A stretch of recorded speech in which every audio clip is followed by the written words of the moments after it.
Hi everyone, this is Pastor Noel. Thank you for joining me again today for a word of encouragement. Today is September 25, Friday. Hallelujah. Today I want to begin with this statement. Don't be hard on yourself. Don't be hard on yourself. Don't imprison yourself in misery or put yourself in a rut where you can't move forward, you can't progress, you're stuck because the failures that you're concentrating on. No, that's wrong. John 8:36 says this: if the Son sets you free, you are free indeed. Amen. If Jesus sets you free, you are free indeed. Our finite and limited mind tends to look back, longing to undo or to repair mistakes in the past, that's causing us so much regret. Okay, listen, this is a waste of time. It's a waste of energy. It will just cause you frustration, because that's where the devil wants you to be, where he can keep you looking back, looking at your failures and not looking forward.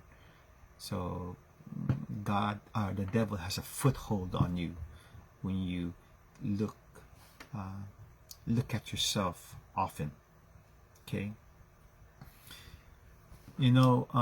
Instead of floundering and struggling with our past, we need to release everything to the Lord.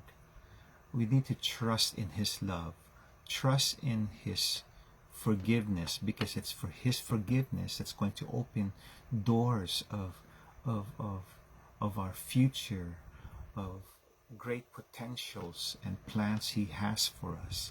Okay, when we do that, we can just simply wait on Him as He creatively merges our bad choices and our good choices, and create this beautiful tapestry in our lives.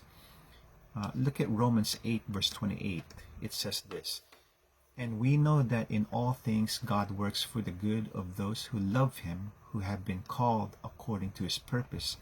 You see, because we're humans, we do make mistakes, but that's not an excuse for us to make mistakes, because if Jesus lives in our hearts and in our lives, He will enable us to live holy and righteous lives. Hallelujah. Having said that, there are people that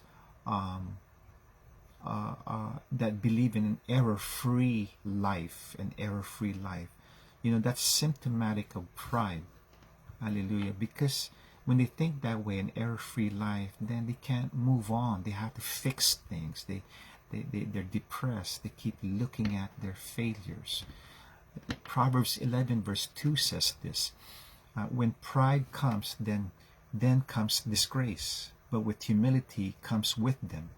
I'm sure that many of us here have had failures, and we're experiencing even today the consequences of our failures.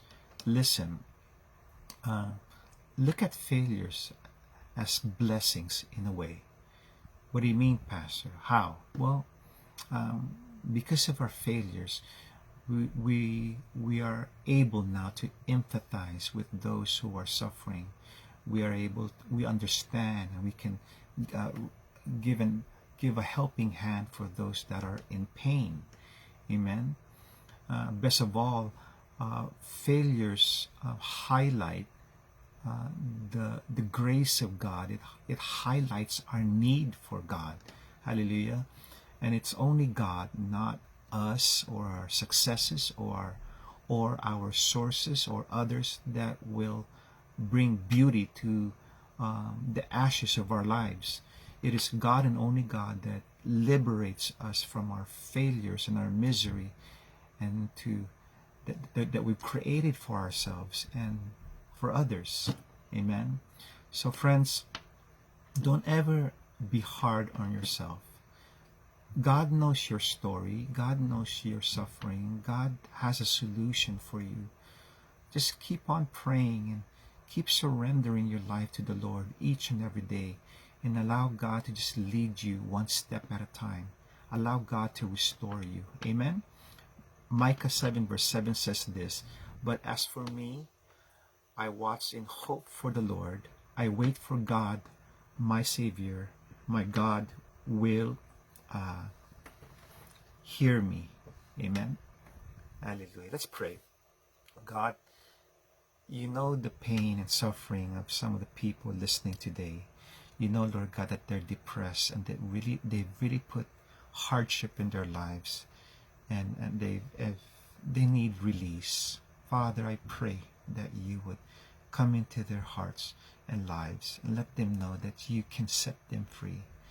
That, Lord, you would they would make you their Lord and Savior, so that you can begin to restore their lives, heal their wounds, and make them whole.